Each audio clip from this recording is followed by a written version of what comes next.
Bom, pessoal, bom dia. Estamos aqui de novo, tá? Para começar mais uma aula. Dessa vez nós vamos seguir generalizando as coisas da Física 1 lá e vamos falar de atrito hoje. Talvez se deslocando um pouquinho mais para a questão dos meios viscosos, não necessariamente aquilo que a gente está acostumado lá na Física 1, que era trabalhar com atrito entre superfícies, né?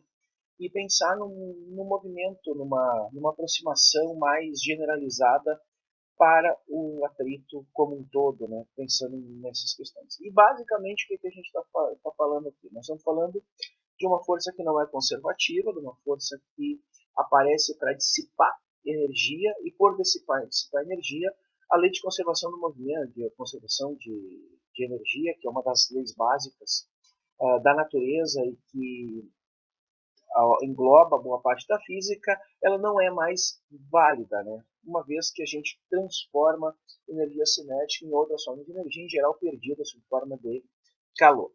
Então, como eu falei, né, pensando em meios viscosos, líquidos, gases, né, a gente tem uma aproximação, uma inicial, né, que diz que essa força ela tem três características. Ela tem um módulo que é dependente da velocidade, ela é ela é direcionada na mesma direção da velocidade, né, que aparece ali com o versor, V vetor sobre V módulo, e ela tem sinal negativo, uma vez que ela é contrária ao sentido da velocidade. Então, basicamente, essas são situações onde que essa proporcionalidade, essa função f de v que aparece ali, ela vai ser determinada empiricamente ou com algumas aproximações. A gente tem duas aproximações razoáveis, né? Primeiro, o atrito de Stokes, que funciona quando a gente tem movimento de projéteis, movimento de corpos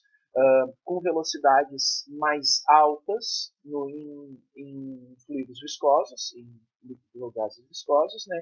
E aí essa função da velocidade, esse f de v, assume um valor constante. Então, basicamente, no atrito de Stokes, a força de resistência ela é proporcional à velocidade, ao vetor velocidade, e o fator de proporcionalidade não depende de nada, ele é um valor constante. Para velocidades menores, ou seja, para corpos com velocidades menores se movendo em fluidos viscosos, a gente tem uma aproximação o atrito newtoniano, atrito de Newton, aonde que essa função da velocidade depende do valor da velocidade. E ali aparece esse novamente sinal negativo, uma constante de proporcionalidade e o módulo da velocidade, além de ser além da direção dada pelo vetor. Relembrando um pouquinho, né, a gente pode verificar como isso funciona quando a gente vai para o atrito entre superfícies, entre dois sólidos, né?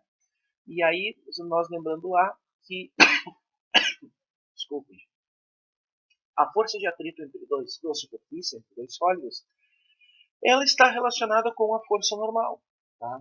E a gente pode ter de dois tipos.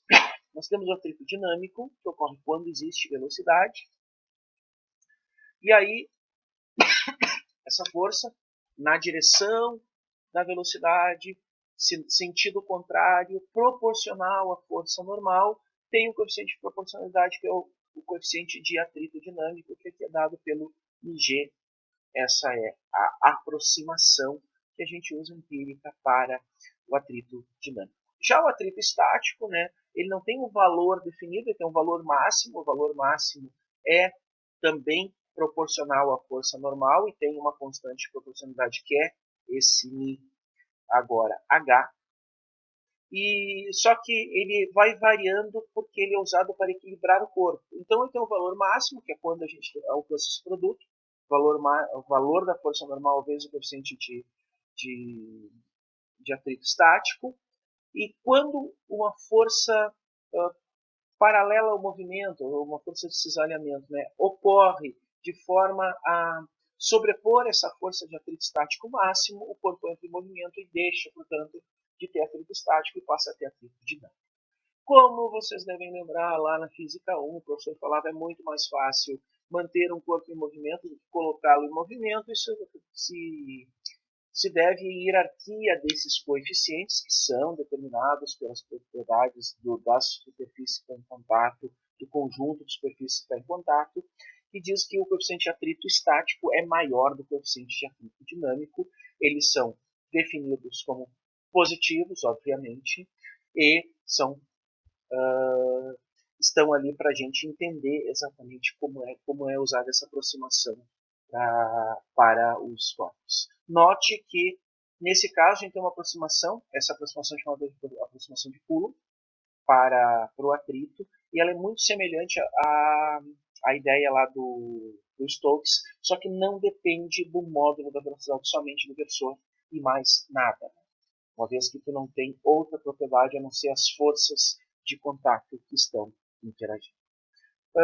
Para ilustrar um pouco a situação, a gente pode pegar uma questão que foi a primeira questão que eu tive lá quando eu fiz mecânica clássica, na minha época de graduação, que estava relacionada com a velocidade terminal e o movimento de queda livre com resistência do ar, que não é uma queda livre, mas é um movimento vertical com resistência do ar, e a gente vai utilizar a abordagem de Stokes para isso. Né? A abordagem de Stokes me diz que a velocidade, o vetor velocidade, né, e a gente tem uma função de proporcionalidade que é uma constante. Então a gente vai pegar aqui, vamos definir que a velocidade inicial é v0 no instante t igual a zero. Vamos simplificar dizendo que o movimento é unidimensional, consequentemente somente no eixo z. E a minha equação do movimento, tá? Massa vezes aceleração igual a força.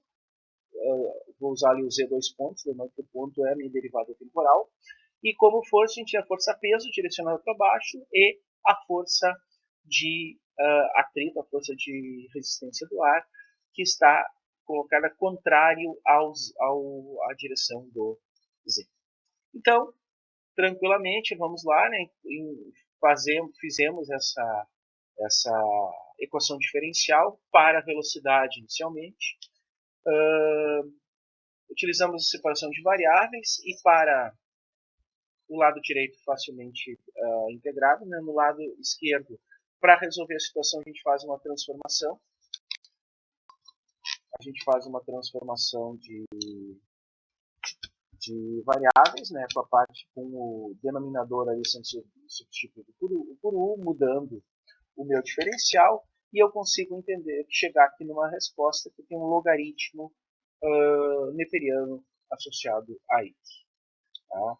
Então, basicamente, a minha função que vai aparecer ali no tempo tem aquela cara logo no início desse slide. Se eu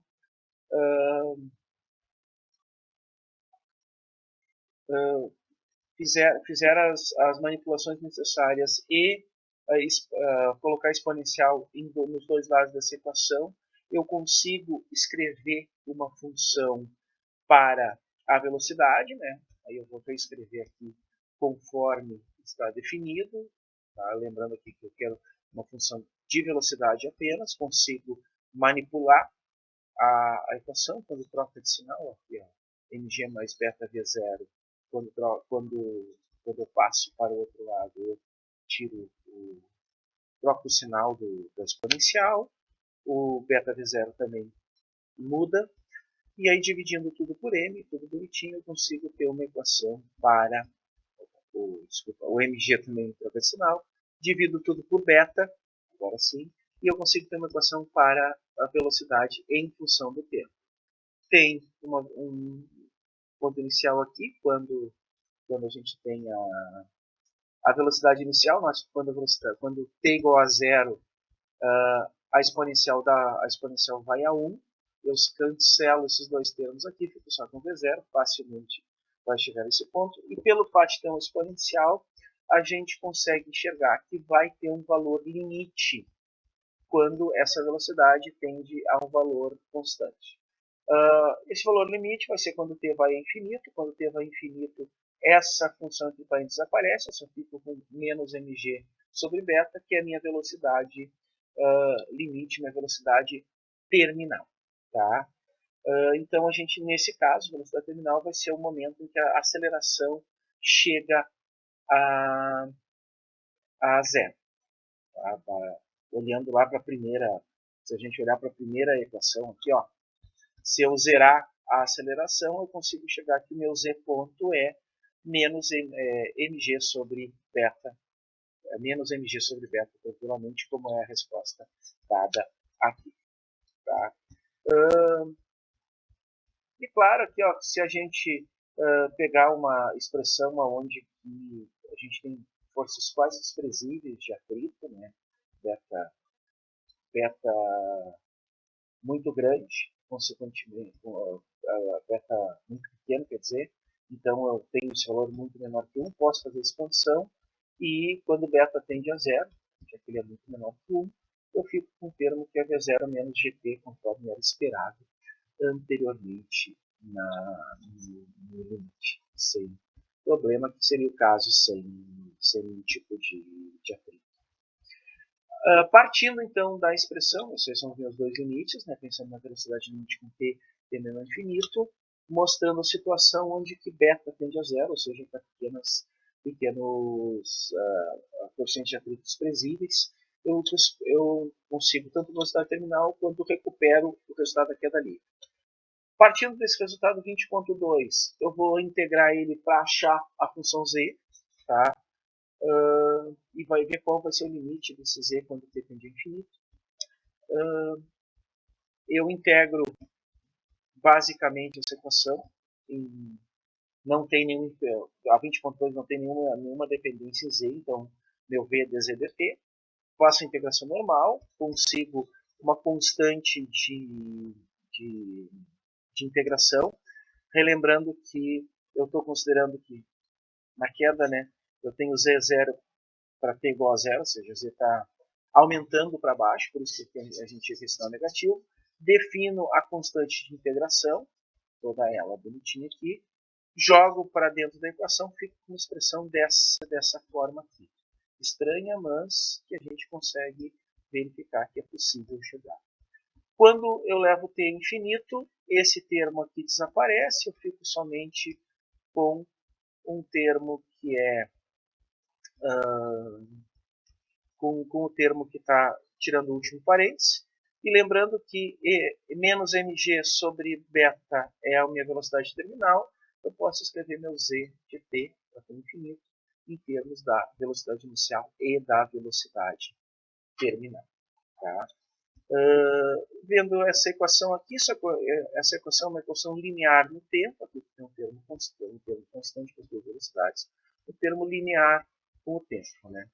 Então, a gente pode verificar, né, a partir dessa equação aqui, como é que se calcula a aceleração para essa função. Tenho esta forma, tá? Cheguei nessa expressão aqui, bonitinho para z. Vou ver qual é a aceleração a partir dela. Chego na expressão ao derivar duas vezes. Somo o primeiro termo, somo o segundo, só fico um termo que é dependente em t aqui.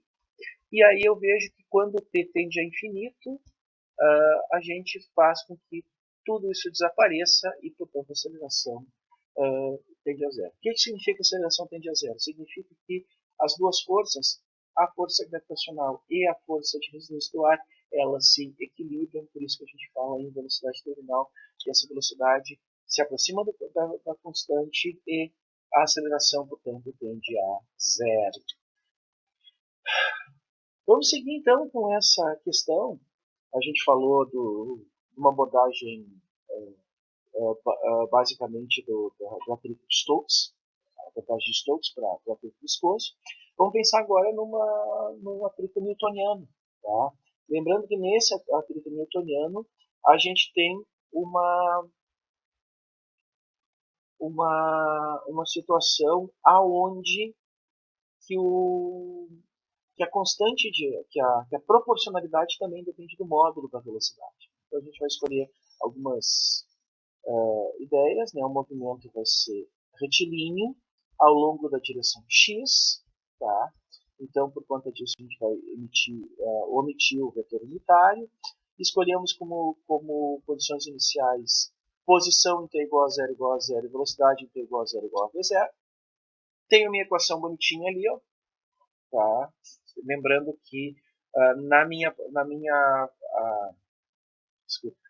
aproximação newtoniana para o atrito, eu tenho menos gama módulo de v vezes o vetor velocidade v. Então, falando somente em módulo, eu tenho v ao quadrado, que é x ponto ao quadrado, né? Posso fazer, portanto, uma separação de variáveis. X2 pontos é dv dt, aqui é v quadrado. Faço a separação de variáveis toda direitinho, tá? Normal, não tem nenhum problema. Posso, pelas condições iniciais, ou seja, t igual a 0, determinar que meu C1 vale menos m sobre V0.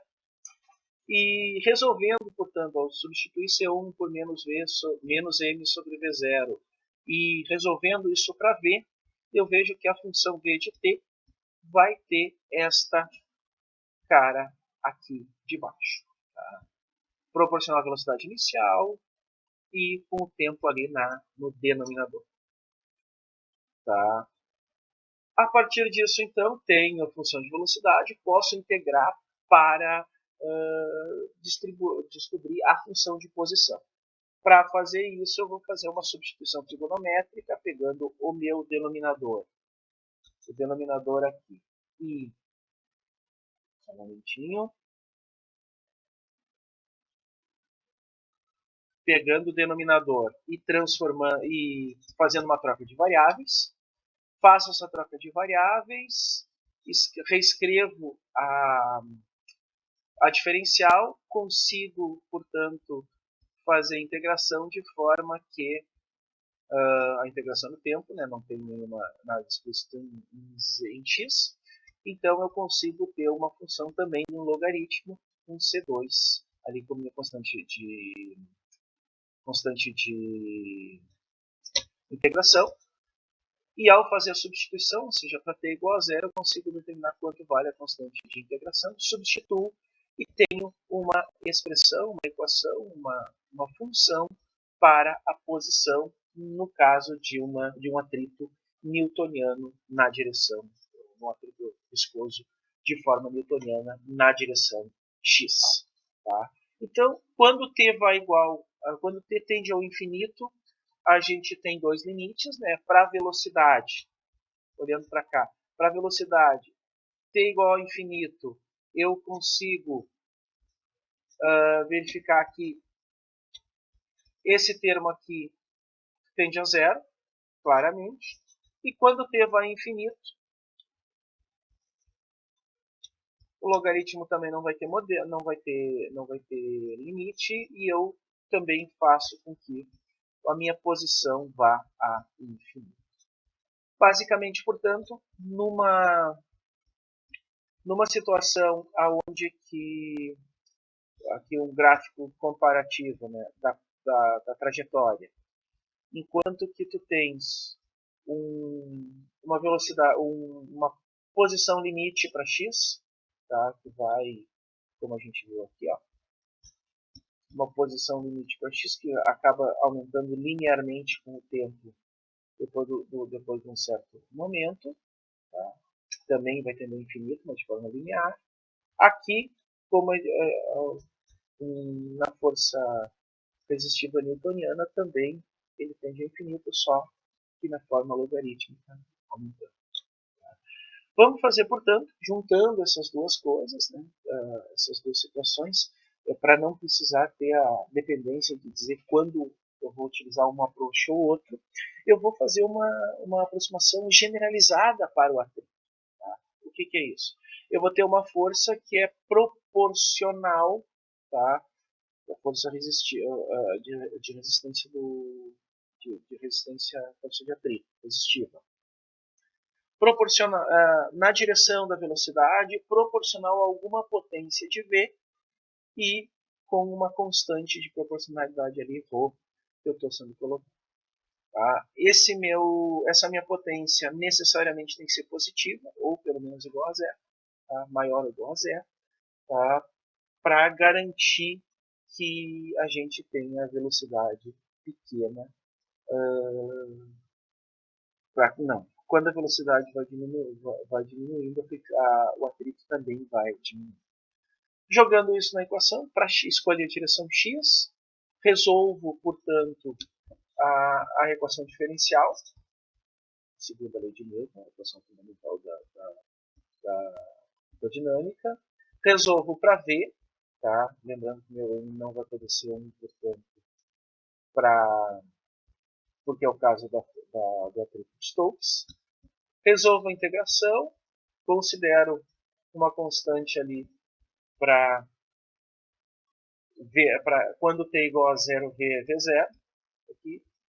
Faço, portanto, chego numa equação generalizada para a velocidade, não importa qual seja a potência que eu utilize para o m ali. A gente vai ter expressões muito semelhantes do que a gente tinha antes. Tá? Aí eu posso considerar dois casos aqui a serem trabalhados. No primeiro é quando n é positivo, mas menor que 1. Quando n é positivo, mas menor que 1, essa expressão aqui, tu vai ter basicamente algo que vai tendendo a 1 sobre um número muito pequeno, vai tendendo a infinito. A expressão, entre os parênteses, né, aqui, essa aqui. Aqui é um número muito pequeno, ela desaparece, eu só fico com um V0 todo bonitinho e eu consigo chegar numa situação em que, levando ao questão, o corpo, a velocidade vai a zero num tempo t0 que eu posso definir tranquilamente. Quando t for maior do que esse valor aqui, não tem, o corpo está em movimento, desculpa, o corpo está em repouso, não tem mais por que trabalhar. Quando n for maior do que 1, tá?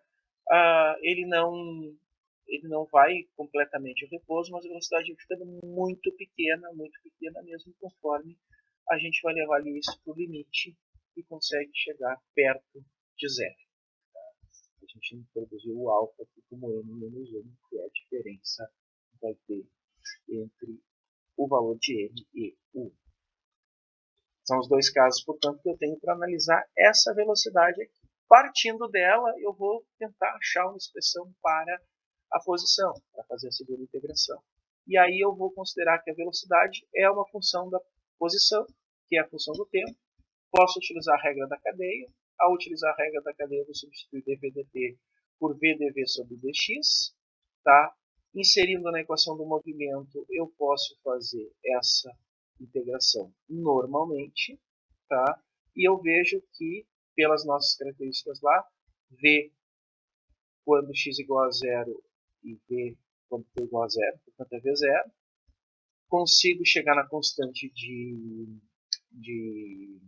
proporção, constante de integração C2, substituo ali toda ela bonitinho e consigo uma função que está dependendo realmente do valor de n, e como a gente tem explícito a questão da velocidade, eu vi que a velocidade, ela necessariamente a gente tem uma função a minha posição é uma função da velocidade.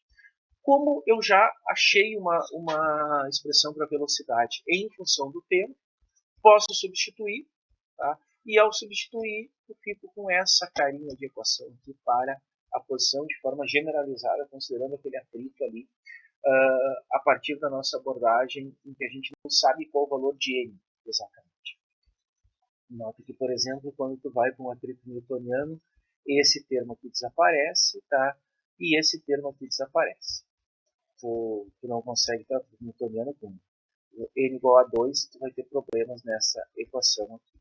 Então a gente vai ter as situações mais uma vez, assim como eu tinha lá para a posição n igual a quando tu tinha o n menos 1, agora nós vamos analisar para duas situações, tá? Para a função x de v, quando n for positivo, mas menor que 2, e quando n for maior do que 2. Tá? Então, quando n for igual a 2, a gente cai no atrito newtoniano, não usa mais essa abordagem.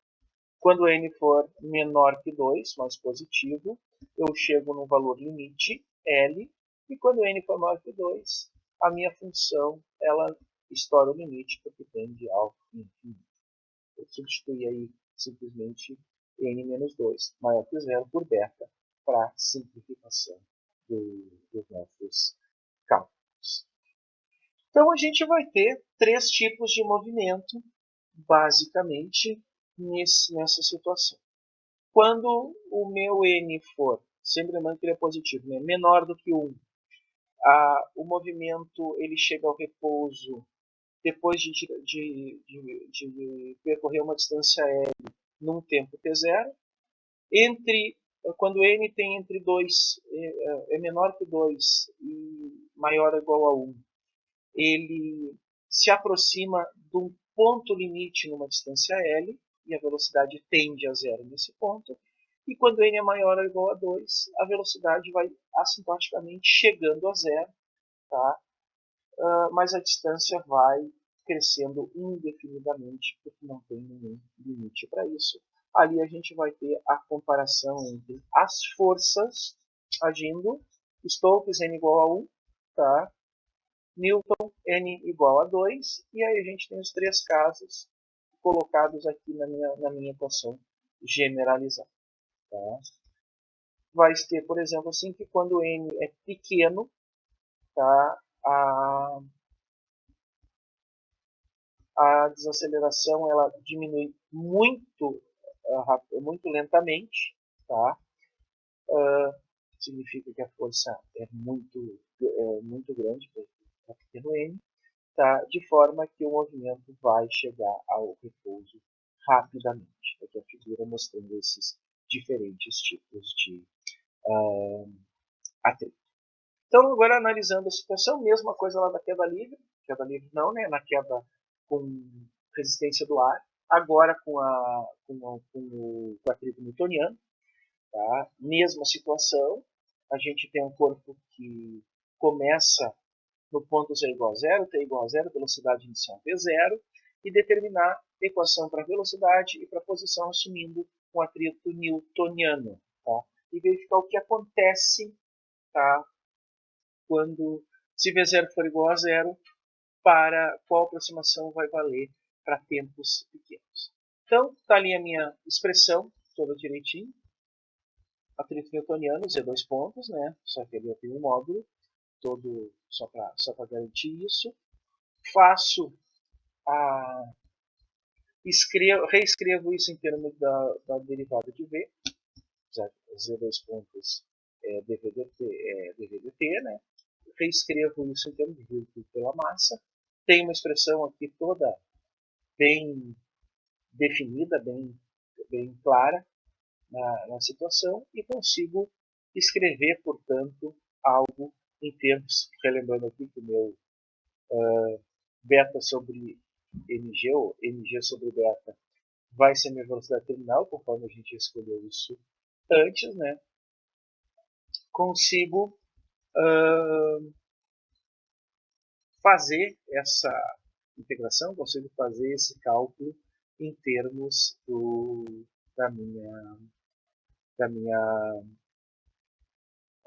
da separação de variáveis.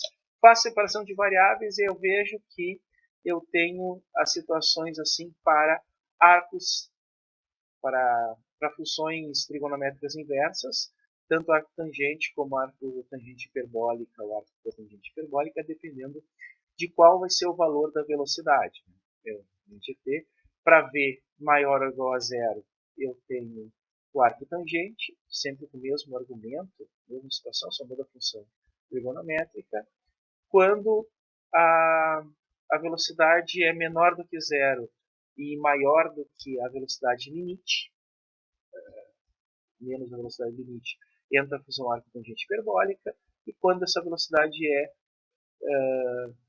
menor do que a velocidade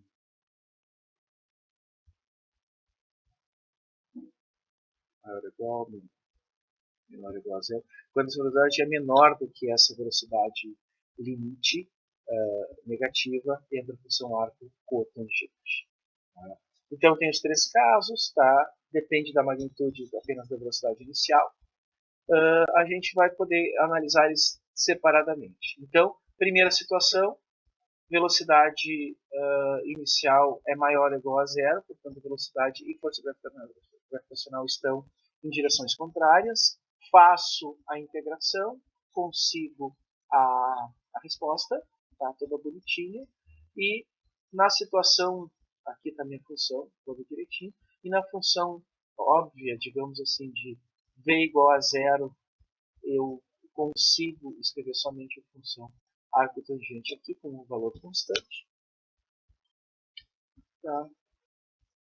Consigo determinar que a minha função de velocidade depende daquela velocidade limite ali e uma função tangente aqui. Tá? Consigo, portanto, determinar que como vai ser o valor dessa função v quando o valor de t for maior que o valor de t0, como é esperado. Está aqui a minha função toda direitinho. Por conta de ter uma situação qualquer e depois, por conta da continuidade em t igual a t0, eu consigo escrever dessa forma. Tá? Segue o movimento no sentido contrário da força gravitacional. Tá? Ele chega em t0 ao repouso e depois cai conforme a gente esperaria lá na queda livre, no movimento vertical para cima. Na segunda situação, quando a velocidade, o modo da velocidade é menor do que zero, ou seja, também é para baixo, só que ele é maior do que a velocidade terminal, faço a integração e aí vai aparecer o arco tangente, fazendo a separação, portanto, tá pensando na continuidade para tempos negativos, tá? Defino a função velocidade, portanto, de forma que ela tenha essa expressão aqui bem semelhante à que a gente tinha para t maior ou igual a t0. Tá? O que acontece aqui? T maior ou igual a t0 significa que o corpo subiu e eu estou analisando a queda e a função é semelhante nos dois casos para isso. Terceiro caso, quando a velocidade ela é menor em valor do que a velocidade limite negativa, função arco tangente, mesma situação, só que agora quando eu passo a análise para a velocidade limite, eu tenho uma função cotangente, ao contrário da função tangente hiperbólica na situação. Nos três casos, a gente tem, tá, quando esse t ele fica mais próximo quando vai se aproximando da velocidade limite, a gente tem uma velocidade que se aproxima desse limite aqui da velocidade infinita, que é a raiz de mg sobre o gama, sobre o beta que tinha antes. Aqui as três situações, tá? Conforme vai aparecer, para cada uma delas, quando a velocidade vai aumentando, conforme o tempo vai aumentando, o valor da velocidade vai se aproximando desse v limite, né, v infinito, no valor negativo já está caído. A partir disso, posso calcular as funções z de t diretamente do z, né? Calculo para 1, aí tem algumas constantes de aproximadade, algumas constantes que aparecem ali. Esse K1 aqui é só uma forma de redefinir com valores que são constantes. Integrei direto, sem nenhum problema. Tá? 2, a mesma coisa, integração direta. No 3, mesma coisa, integração direta. São funções que aí entram trigonométricas mais fortes. Analisando o caso particular, v0 igual a zero, tá? A gente vai ter velocidade e posição dada por aquelas expressões ali. Tá? estão relacionados com a velocidade terminal, v limite, né, v infinito, com funções trigonométricas hiperbólicas, tá? Utilizando ali para pequenos valores, né, lembrando que a gente está trabalhando com pequenos valores de tempo, então para fazer essas expansões para seno e cosseno, consigo utilizar a expansão por série de Taylor, e aí eu vejo que a velocidade nessa situação, ela aproxima, tem essa carinha aqui, tá? Ainda inversamente proporcional à velocidade limite, mas proporcional ao tempo. Note que aqui a gente tem uma proporcionalidade direta ao tempo e na outra até ao cubo. E para a distância, mesma situação, proporcional. Olha aqui, ó. V igual a menos gt, era a primeira aproximação da queda livre. Z igual ao menos o meio de gt quadrado é a primeira aproximação da queda livre. E tem o segundo termo, que aqui é ordem terceira, e na trajetória é ordem quarta, quando a gente está trabalhando com essas questões. Ainda para trabalhar com alguns exemplos, né? Plano inclinado. Plano inclinado, a gente vai ter uma situação do corpo somente liberado com seu próprio peso, né? Aí a gente vai ter, além do peso da força gravitacional, que vai ser a força gravitacional, basicamente a gente vai ter uma força de atrito, uma vez que vai existir um vínculo nessa situação, atrito entre dois corpos, tá? Definir o meu eixo paralelo ao plano inclinado, uma coisa que a gente não fazia na Física 1 e aprende que facilita muito nas nossas análises, uma vez que eu estou trabalhando com componente paralela e perpendicular, não mais a questão da componente vertical horizontal. Então, assim, sem atrito lá, a gente tinha as situações todas ali, ó, minha componente paralela do peso, que é meu f de x, meu p de x, minha componente normal do peso, que era o meu p de y, a força reativa, que é a força normal, tá? Então, eu posso definir ali, de acordo, a força normal era igual à força, a componente vertical, a componente normal do peso, tá? Por causa do terceiro axioma de Newton. Então, a força peso, ela tinha componentes paralela e normal, normalmente, mg na direção E3, e aí a gente consegue verificar ali direitinho qual é a componente paralela para o movimento, faz o cálculo todo e vê que a gente tem uma diminuição na aceleração por conta do plano inclinado, que era o que a gente estava esperando lá direitinho desde o Galileu, né? Que o fator seno do ângulo ali vai suavizar um pouco a aceleração da gravidade, levando a expressões para velocidade e para posição no meu plano inclinado. Quando eu vou falar do atrito, eu tenho uma componente, tá? Mais uma vez usando a terceira lei de Newton, a força de resistência, ali, a força normal, ela é igual à componente normal do peso. Então, vai ser agora dado pela função cosseno, né, nessa configuração aqui. E a minha força de atrito dinâmico, portanto, Fzinho, que tem sentido contrário à tendência do movimento, ela vai ser